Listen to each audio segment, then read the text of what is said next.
Hey Ravens fans! Coming in with the latest news just for you, let's take a look at what's been going on behind the scenes for the Ravens. Before we dive into today's news, make sure to hit that like button and subscribe so you don't miss any of the latest updates. Now, let's talk about Justin Tucker. We all know that Tuck is an absolute legend. The guy is probably already a lock for the Hall of Fame, but recently, he hasn't been the perfect machine we're used to. Last season, Tucker only made one of 5 field goals from 50-plus yards, which is really not like him. And then, in the season opener against the Kansas City Chiefs, he missed another one from 53 yards. Not something we're used to seeing from someone who is normally automatic, especially from long range. Historically, Tucker has been a beast, making 57 of 80 attempts from 50-plus yards, which is about 71.3%. But with these recent missteps, it's left many of us scratching our heads. Is there something wrong with Tucker? Is age getting to him? Well, here's the thing, the Ravens aren't worried at all. Special teams coordinator Chris Horton recently came out and said the team has full confidence in Tucker, despite his recent struggles. He talked about how every kick is different, and there are always varying factors like the weather, field conditions, and how the ball flies on that particular day. Horton made it clear that Tucker's mindset is strong. He's always looking to improve and make adjustments after every kick. I don't think there's anything to worry about, Horton said. He emphasized that Tucker's focus is always on the next play, and that's what makes him so good. Even when something doesn't go perfectly, he's ready to bounce back right away. According to Horton, Tucker is in a good spot and remains the same dominant kicker we all know. Now, let's also remember the good news. Tucker is still rock solid in short and mid-range. Last season, he only missed one field goal from under 50 yards, and in Week 1 against the Chiefs, he hit kicks of 25 and 32 yards. So while the long kicks might be a bit of a concern right now, the guy is still money when it comes to anything under 50 yards. That said, you know Tuck would love to get back to being that long-range shooter we've come to expect.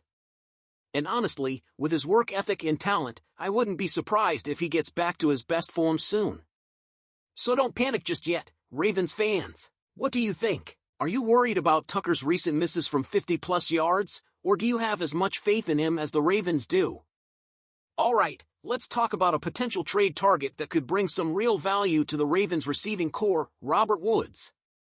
Now, Bleacher Report has been talking about how Woods, currently with the Texans, could be on the move, and the Ravens are one of the teams that make a lot of sense for him.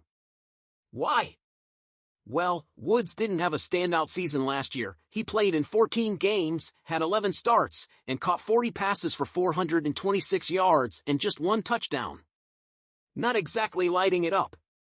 And with the Texans relying heavily on guys like Stephon Diggs, Nico Collins, and Tank Dell, it looks like Woods might not see a whole lot of action this year.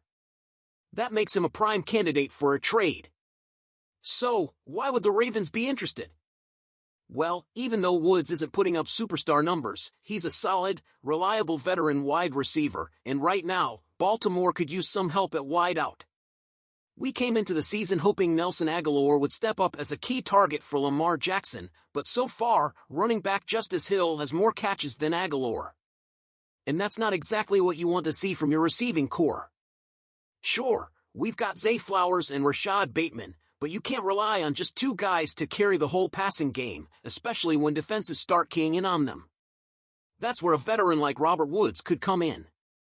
He might not be an Odell Beckham Jr., but he could still be a crucial option for Lamar, especially in pressure situations. Having someone with Woods' experience as a WR3 would give this offense another dimension, allowing Lamar to spread the ball around and keep defenses guessing. Now, here's where it gets really interesting. The Carolina Panthers could also be in the mix for Woods. There are rumors floating around that the Panthers might look to move Deontay Johnson, and they brought in Adam Thielen to help out Bryce Young. But after their Week 1 blowout loss, it's clear that Carolina is still trying to figure out its receiving group. Thielen is getting older, and the other young guys like Xavier Legette are still developing. Adding Woods could give them a stable WR3 option while helping Young get more comfortable in the pocket. For both the Ravens and Panthers, a guy like Woods isn't going to be a flashy game changer, but he's a dependable target who knows how to get open, especially in crucial third-down situations. The Ravens, in particular, could benefit from his route running and ability to find space in the defense. And let's not forget, Woods has a lot of playoff experience. If we're serious about making a deep run this season, having a guy with his postseason background could be a big asset when it matters most. So, could Robert Woods be the answer? It all depends on the price. He's got a $15 million salary, which is no small chunk of change, and the Texans won't be generous unless they see a real need for a trade. But if Houston decides to move on from him, it's a move that Baltimore, or even Carolina, should definitely consider. Alright, Ravens fans, now it's time for your take. Would you want to see Robert Woods in a Ravens uniform this season? Do you think he could help elevate this passing attack, or should we hold off and look elsewhere for reinforcements? Drop your thoughts in the comments below, and let's get the conversation going. After a tough loss to the Kansas City Chiefs, the Baltimore Ravens are looking to regroup and turn things around this Sunday as they take on the Las Vegas Raiders in their first home game of the season. And let me tell you, the Ravens are fired up for this one. Now, the Raiders might not be on the same level as the Chiefs, but this game is far from a gimme. Max Crosby, their Pro Bowl edge rusher, is a major threat for our offensive line, which has had its struggles lately.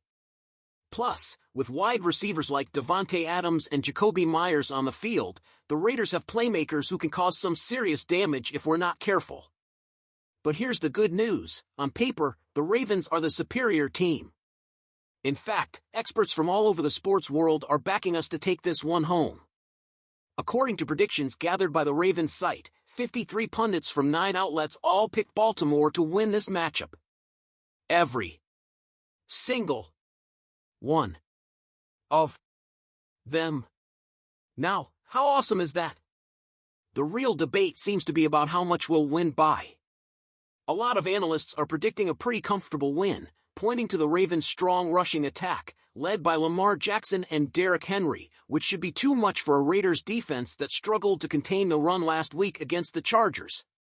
In fact, Vinny Iyer from Sporting News is calling for a 26-14 Ravens victory, saying that our running game will put the Raiders in freefall.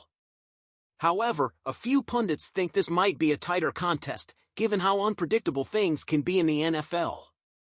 NFL.com's Ali Bunpuri thinks the game could be closer than we expect, predicting a 23-18 Ravens win, and mentioning that the Raiders will need to be almost flawless to have a chance. As of right now, the Ravens are 9-point favorites, the biggest spread for any game in Week 2.